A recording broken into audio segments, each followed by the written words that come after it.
Tesla Model 3 versus Polestar 2, a comparison review of one of the most exciting electric vehicles at this moment.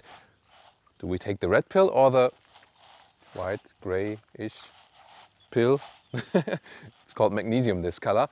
This is a very interesting exterior, interior and the driving comparison. This will be a blast. Styling wise, we can see here the Polestar 2 with this upright front grille and this dot structure.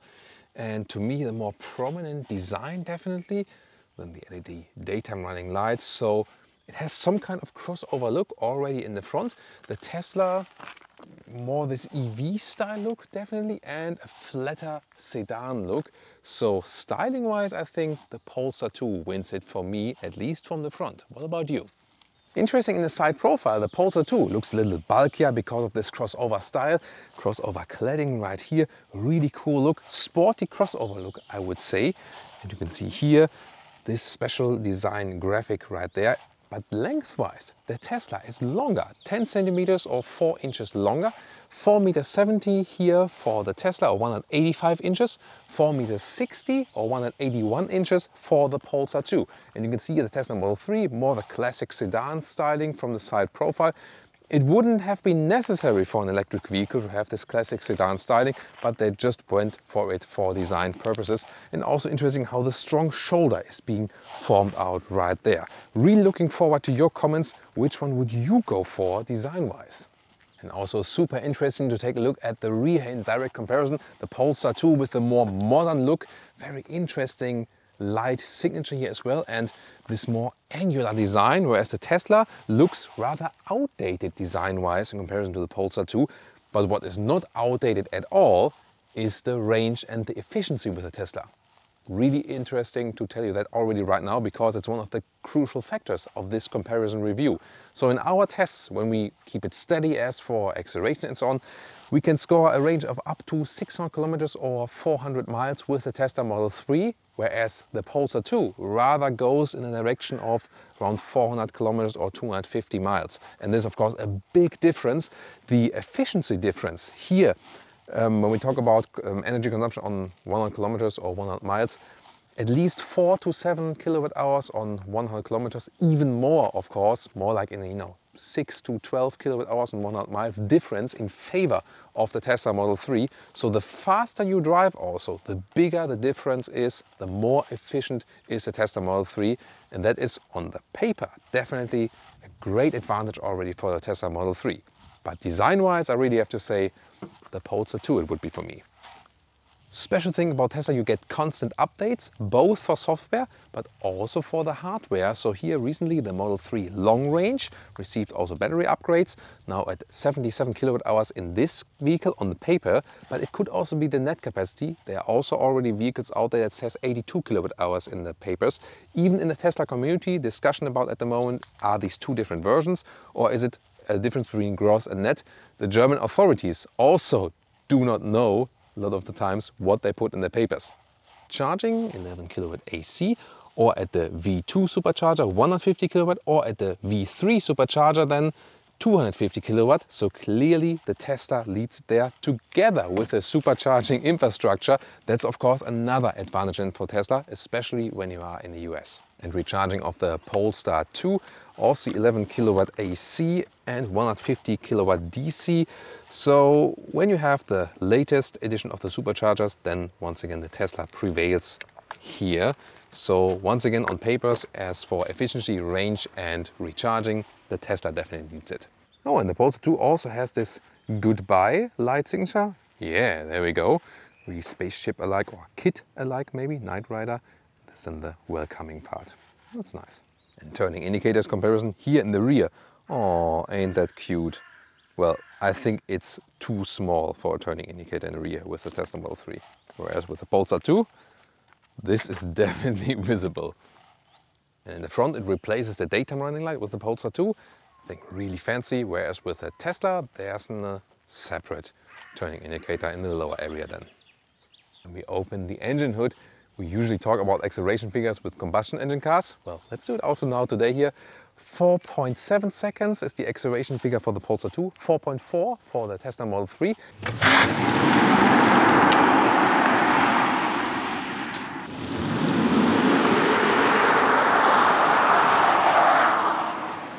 we have both the all-wheel drive models for today. So Tesla Model 3 Long Range and the Polestar 2 with the dual motor.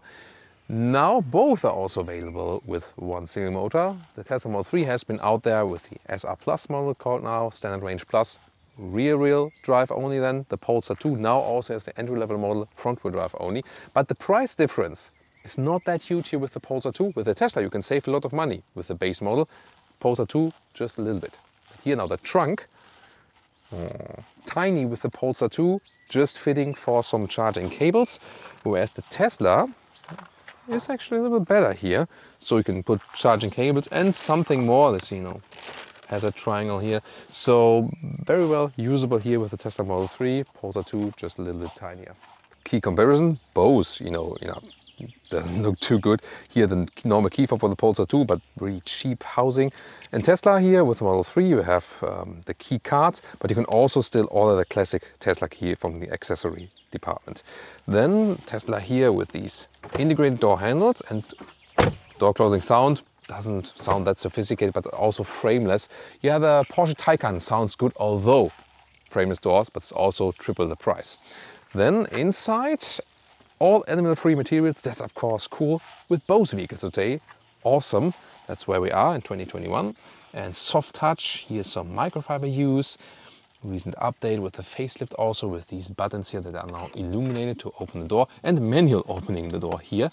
And the first general look is super clean. It has a very unique atmosphere, matte wood, that is really nice. And you either have the black styling or you can go for an all white styling and totally buttonless, just this central infotainment screen. Really different with the Polestar 2. First of all, door closing sound.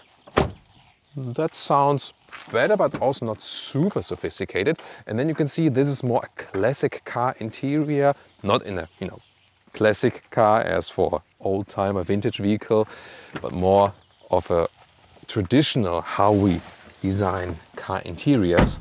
Of course, a little bit more modern, but definitely Tesla is more this futuristic interior, whereas here we know more things. But in some parts the build quality here is better, and we have also really cool solutions. For example, then here with the fabric styling at the dashboard, also some matte wood, and also these seats are once again animal free. A little bit different because that in the Tesla the seat is super slick, just a leatherette. Here it's a open cell fabric at the side, and the middle part is interesting. It's a mix.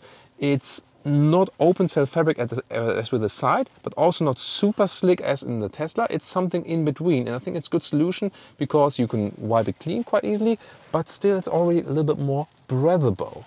And more this vertical screen here in the middle part. So really absolutely different interiors, but both super exciting.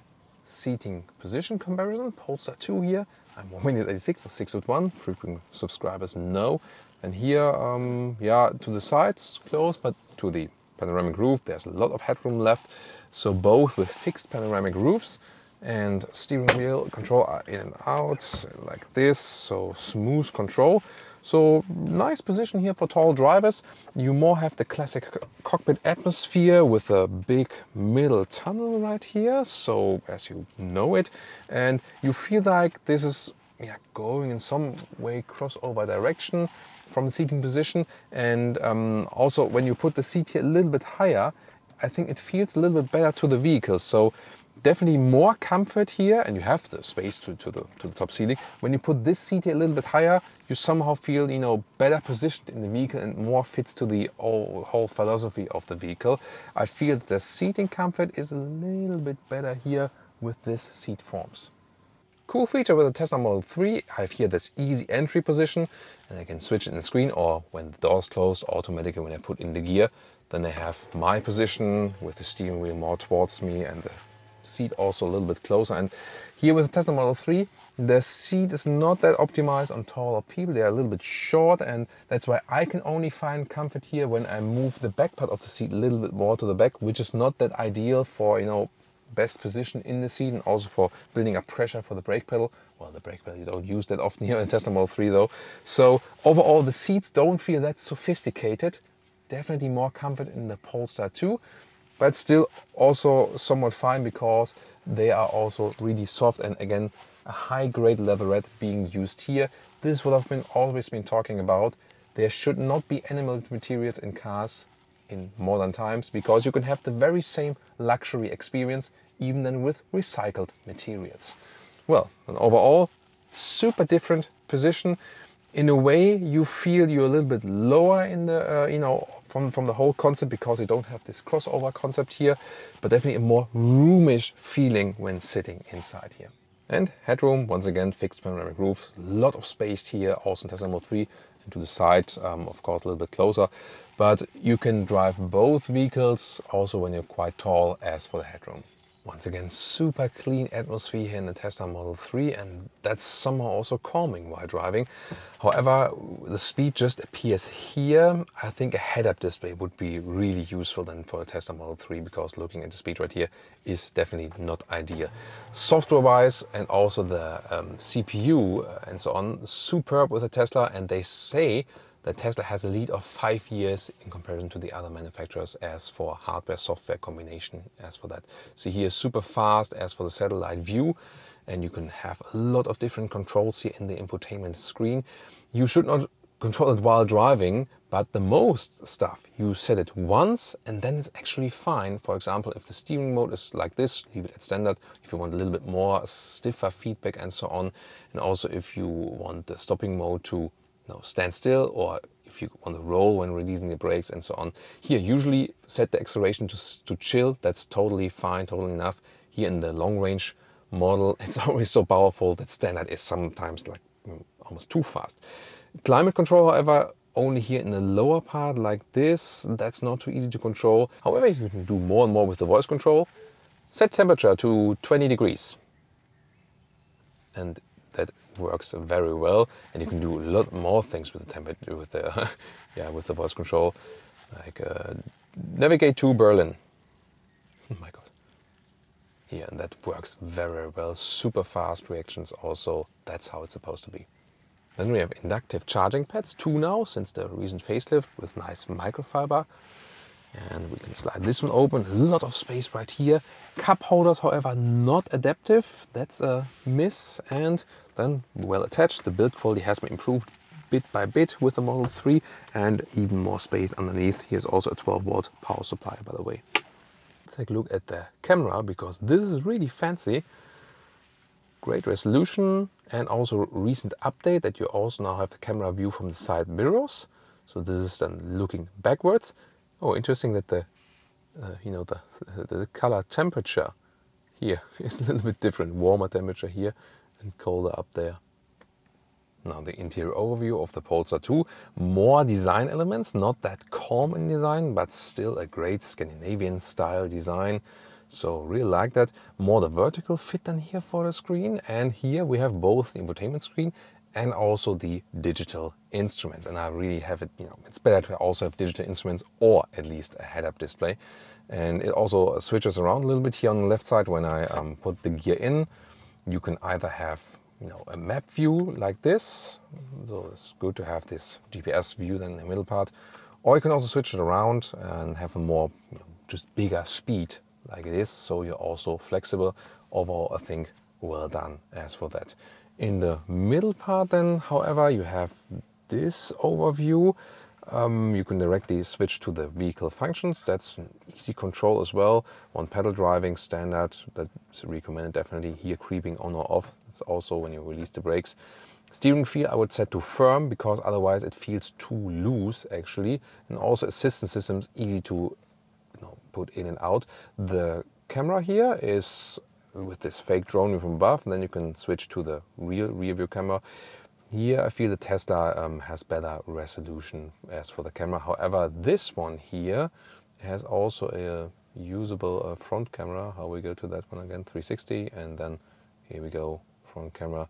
We know that Tesla does have a front camera from the dash cam, but somehow it doesn't appear then in this other view. So, and then once again here, because this is very interesting, the phone, both vehicles with Bluetooth focus. However, the Polestar 2 is also supposed to get Apple CarPlay, but the thing is, this is a native Android integration, and that means you have Google Maps here, and that's also super fast. So both of these cars are leading as for the infotainment systems. And I think the Polestar 2, because it has the Google Maps, even better, because you know it knows more traffic information. It's just more clever during the navigation. So I would, you know, always have that. And of course you can use, hey, drive me to Berlin. Oh, sorry. Now everyone is driving to Berlin, probably at home.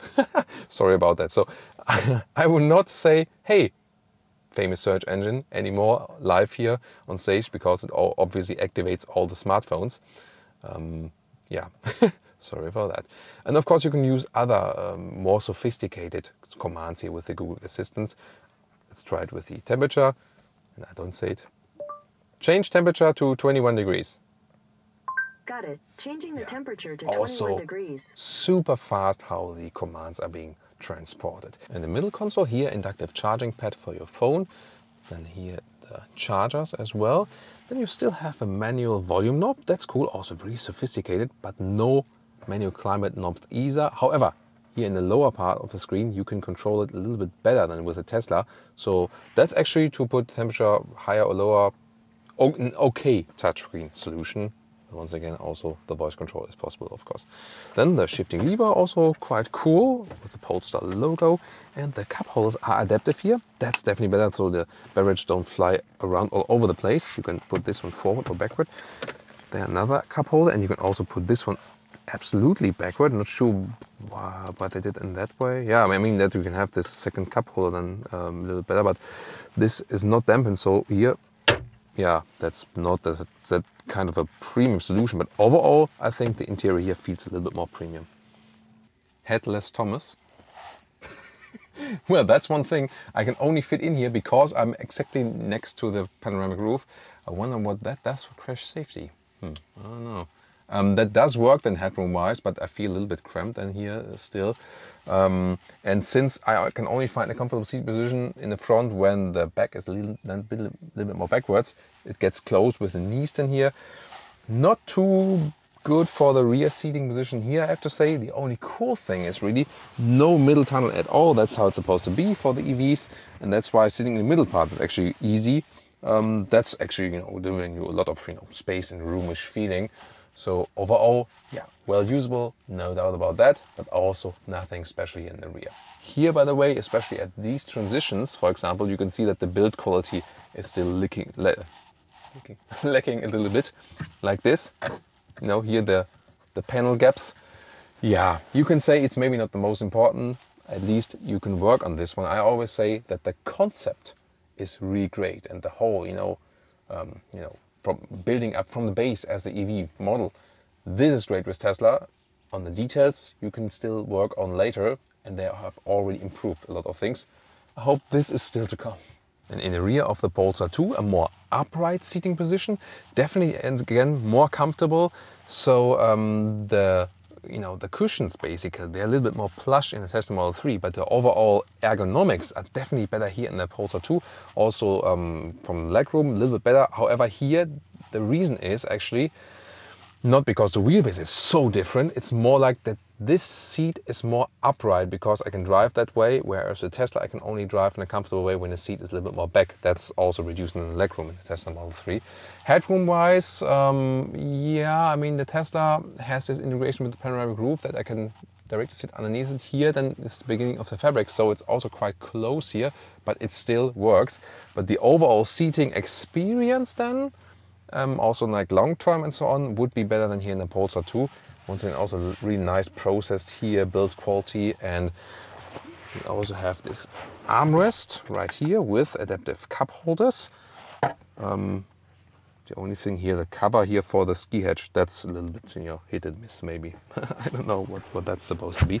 By the way, cool also in the performance pack, which is an option. Then you also have these yellow seat belts, also a quite fancy option. And another fancy thing is, when you look from here, from the back to the front, you have this mirrored Polestar logo. It's an illumination in the panoramic roof.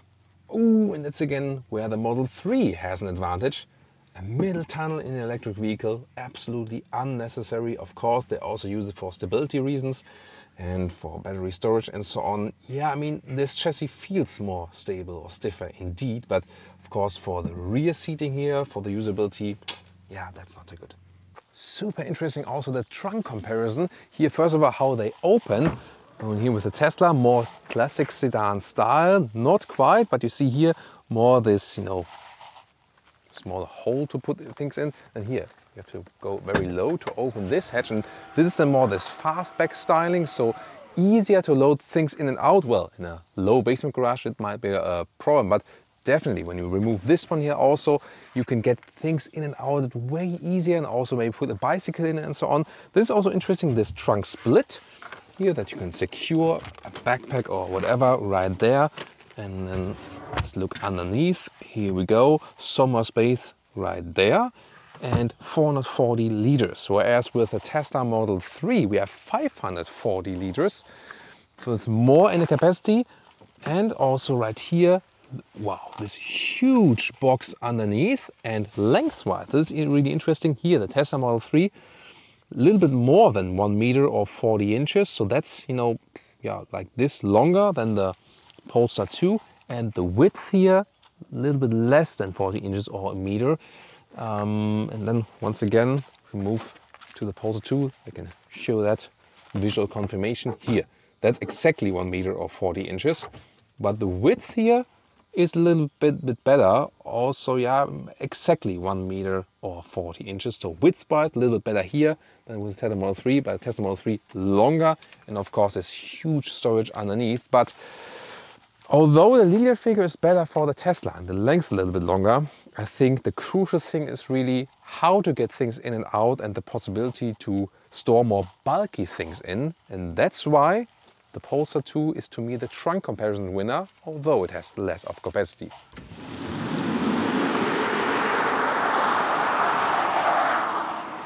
Welcome to Thomas's comparison driving lounge, and for the acceleration test we go to the standard acceleration. Usually I leave it in the relaxed acceleration mode so that the car is not so fast, because it's so powerful, this Tesla Model 3. We're starting here with the Tesla, and since it's my Matrix reference day, I would say, oh, there's an agent behind us. We gotta flee. So watch the speed. This is kilometers an hour, classic German motorway style, and 40 kilometers an hour. Let's go.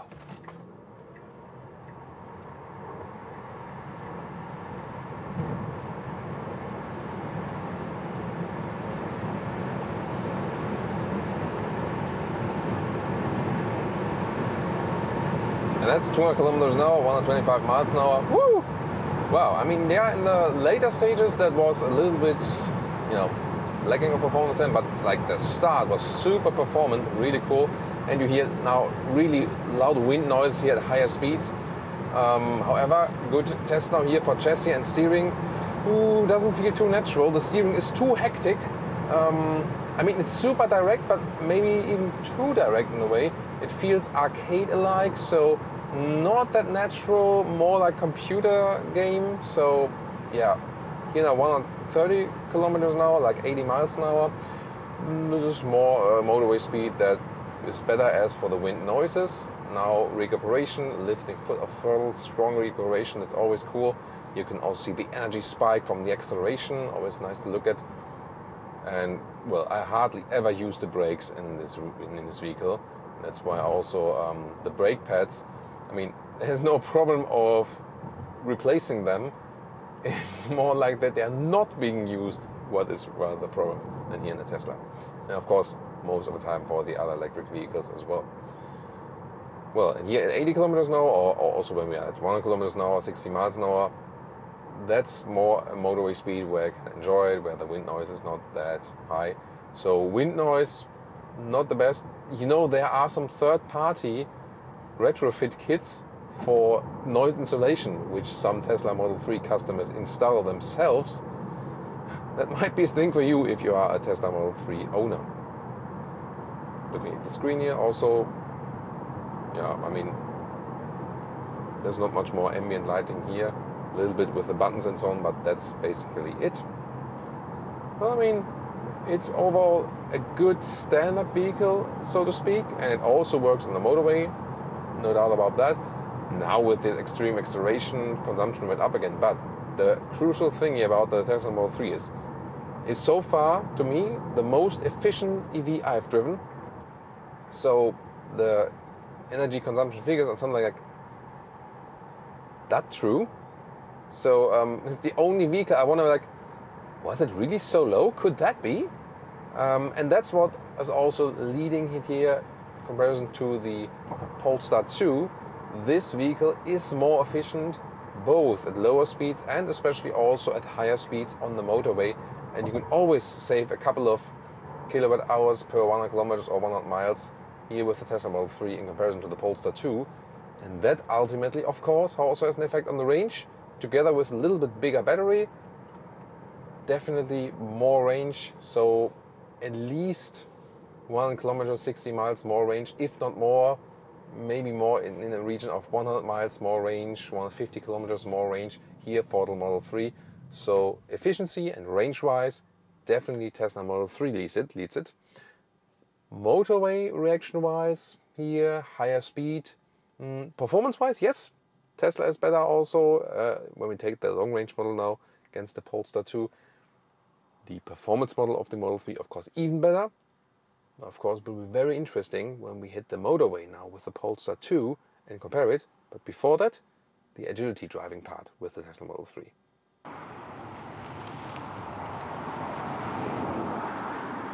But before we do that, one more acceleration when we're already at speed, here 80 kilometers an hour, and go that. Woo!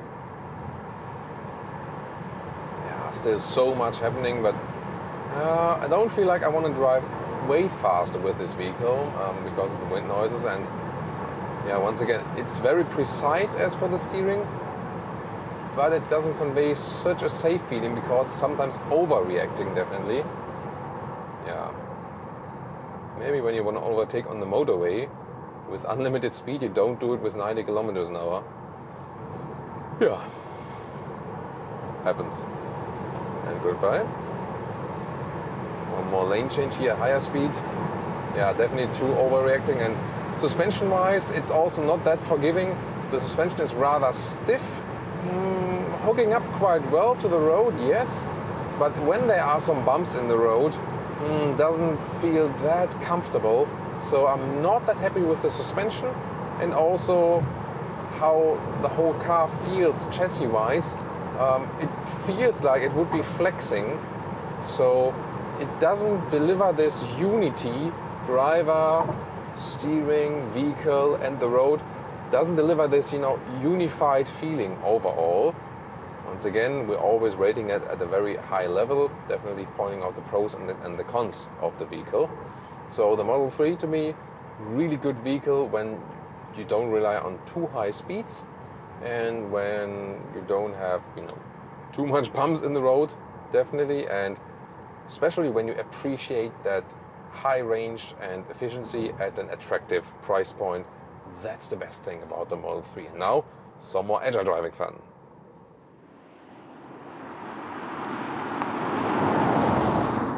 And now, driving up the hill. Woo! Yeah, it's always so spontaneous acceleration. Yeah, in the corners, the steering wheel does a little bit better, definitely, in comparison to the high-speed motorway driving.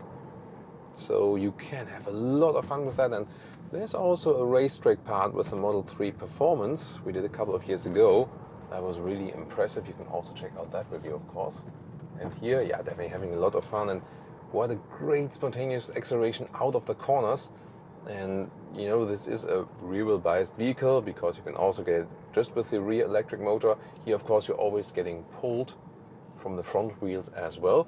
But it might be a thing to go for the standard range model just to get the rear motor. That will bring some more sportiness, not an acceleration, of course, overall, but in getting out of the corners. We had the same experience with the Porsche Taycan rear-wheel drive base model recently. And there's of course also a review of that on our channel. So having a lot of fun here now, especially because of that acceleration.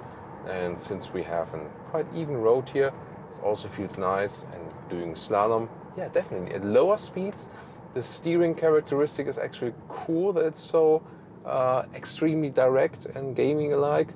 Just at the higher speeds, it's not that cool. Here now, hairpin corner, let's see how it performs right here. Wow. Yeah, I mean, electric vehicles are great performance vehicles because of that instant torque and also low center of gravity. So yes, you can already have a lot of fun with this vehicle here.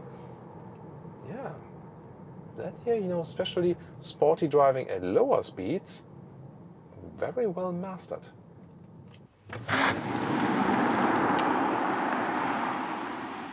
And now it's time to drive the Polestar 2 and race with this one through the matrix. So let's get to a speed of 40 kilometers an hour again. Let's, you know, safety first, let this car pass, and 40 kilometers an hour. Let's go.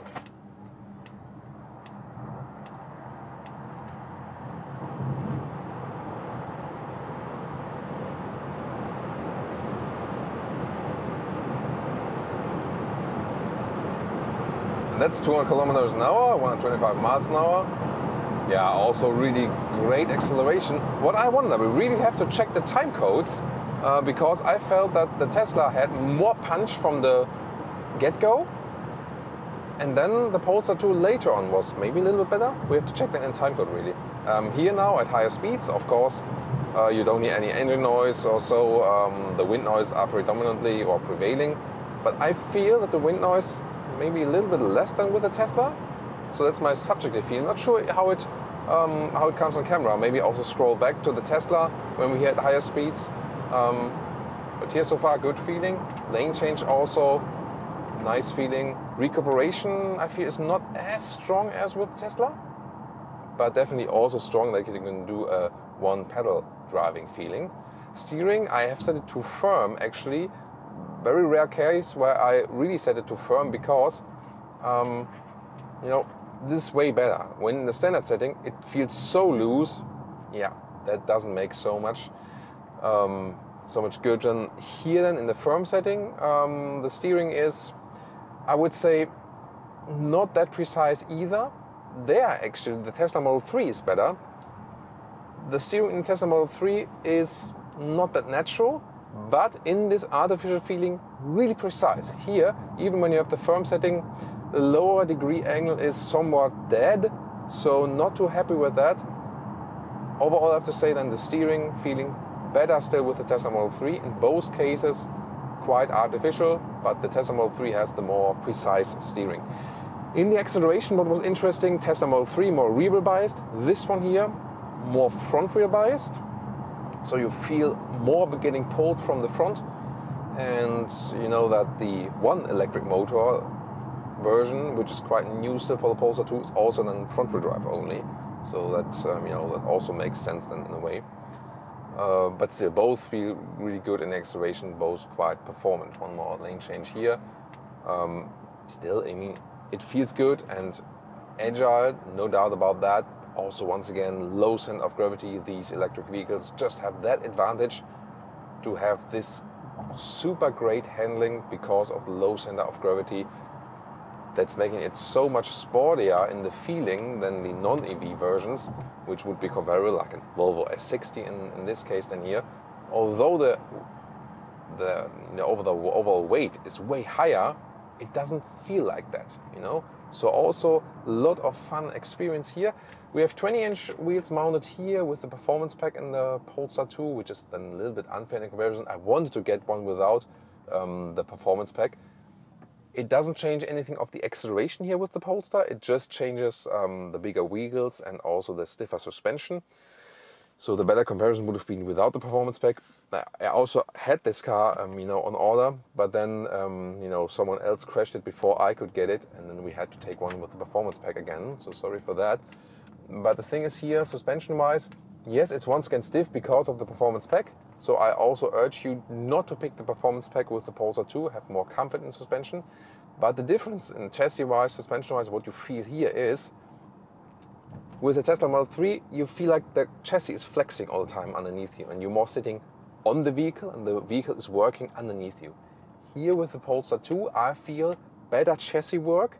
You feel integrated with the vehicle. You more feel one with the whole vehicle and the chassis and so on. So that's where the Polestar is leading to me.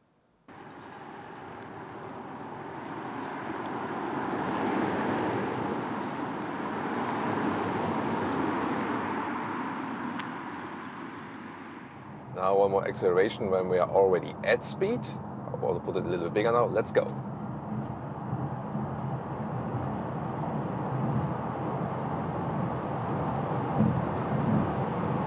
Once again, well done, and yeah, good handling and controlled feeling. Once again here also high-speed cornering. As I feel more united with the vehicle, I also have the feeling I can drive this one faster than the Model 3 and still with feeling safe. So this is now in the driving part where the Polestar 2 is better to me. You feel safer at higher speeds in that vehicle, just chassis-wise and how you are connected with the car, definitely. But I can already see that one other thing is speaking majorly against the Polestar 2. So this was of course now including speed tests and so on, but I already see in the energy consumption that the Tesla Model 3 is the way more efficient vehicle. This will be super crucial for your long-term costs for running the vehicle, and of course also for general efficiency and the range. So once again, when range is the issue and you really have even fun or want to have a more budget decision for more efficiency, then definitely we can already say that the Tesla Model 3 is your way to go. However, one more other thing here, the assistance systems, the autopilot in the Tesla Model 3, first of all, marketing-wise, I think it's even dangerous to call it that way. It should not be called autopilot because it is not one, and it's not that good as marketing suggests. I usually do not use the autopilot when driving Tesla Model S, Model X, Model 3 because it has so many false positives or false negatives, both. So sometimes there's a warning when there's nothing, then the lane is not being kept correctly and so on. So I'm sick of the autopilot in the Tesla. It makes so many mistakes. I think it's rather a useless feature. I really have to say it that way, that strictly. Here, the assistance system of the Polestar 2 is definitely better. Not on the top of the game as we know maybe from the German manufacturers. And once again, I'm not selling any German vehicles. I have no bias in there, no stakes in German car manufacturers whatsoever. It's just that their assistance systems are more elaborate. That's just fact. And here, the pilot assistant here in the Polestar 2, at least they call it assistant, not, they have pilot, but pilot assist, you get that? Pilot assist, autopilot, And here you can rely on that a little bit more. Of course, always also keep your hands at the steering wheel. And then the lane is being kept a little bit better, definitely. It's not the most natural lane keeping assist, so you do feel the movements that are not that smooth. But here at the moment the car is steering, you can see it also keeps the lane in a corner.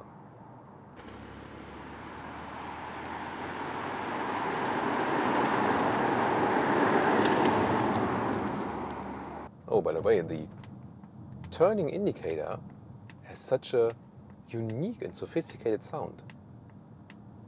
Cool. And now riding up the hill, comparing it also once again to the Model 3. And what you also feel is the Model 3 sits lower, like normal classic sedan style. The Polestar 2 is not SUV, but it already has some kind of crossover feeling, so you feel you're sitting higher in that vehicle that also transports something of that driving feeling. So for cruising on the motorway and longer term, I would then favor the Polestar 2. However, now in this lower speed agility driving, that is very interesting. So at higher speeds, once again, the Tesla Model 3 doesn't feel so good because there are also the effects of the stiffer chassis here from the Polestar 2 I feel are more significant. However, then here at lower speeds agility driving, the lower positioning of the Model 3 plays a big role and makes it more fun to drive, I would say. The Polestar 2 is also a lot of fun to drive here and does it very well. but definitely the lower orientation of the Model 3 is, to me, together with the more precise steering, then a factor that at lower speeds, agility driving, the Tesla Model 3 feels better and is more fun. This is a very interesting finding. I wouldn't have expected that. So, wow, I mean, it's so interesting to compare these two cars because so many things are different.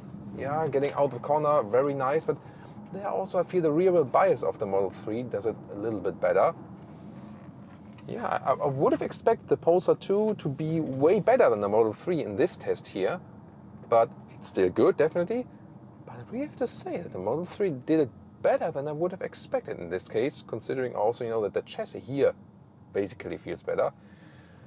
Whew, this will be a close call. A lot of things speak for the Polestar 2, a lot of things speak for the Model 3, or maybe, I think we'll end up with the Polestar 2 having, something speaking for it, but more for Tesla Model 3. Let's conclude.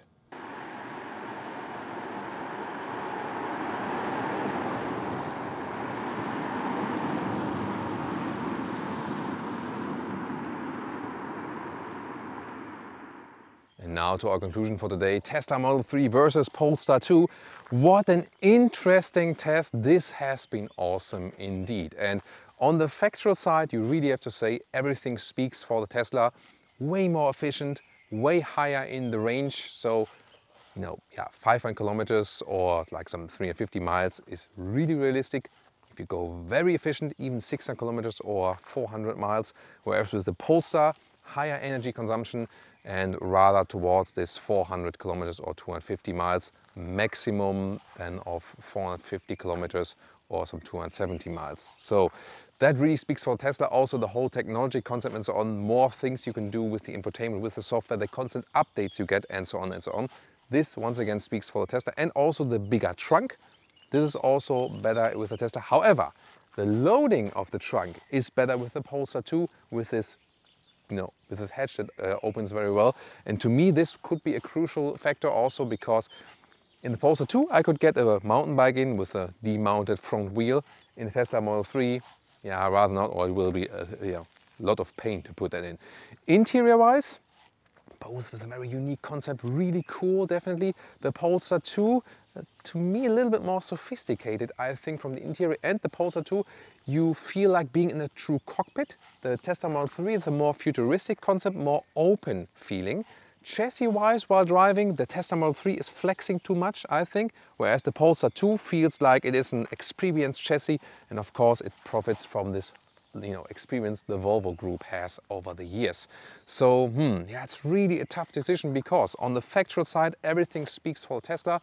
Also, pricing-wise, you can go with the standard range model with the Tesla, no problem, and save a lot of money.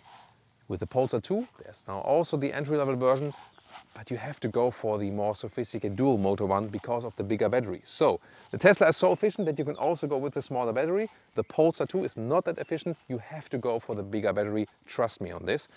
And in the US, there's also 10,000 euros difference. Here the Polestar 2 then, as it stands here right now, about $60,000. The Tesla Long Range, Tesla Model 3 Long Range, about $50,000. Whereas in the European Union, the prices are pretty much equal. So definitely I think in US the Tesla Model 3 is the way to go for.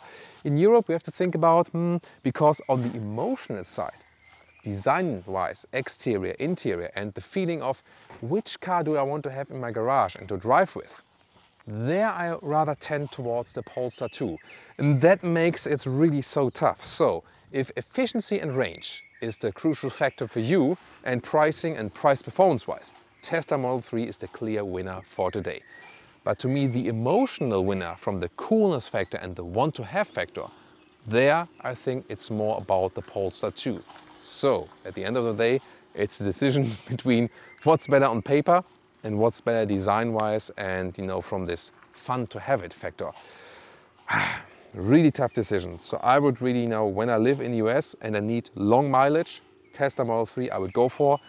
If I don't need that higher mileage and I more go to this emotional side and also have the big price difference as we have in the US, then I would rather lean towards the Polestar 2. So yeah, been really tricky today, What about you? Which one would you go for? Let's discuss it right now.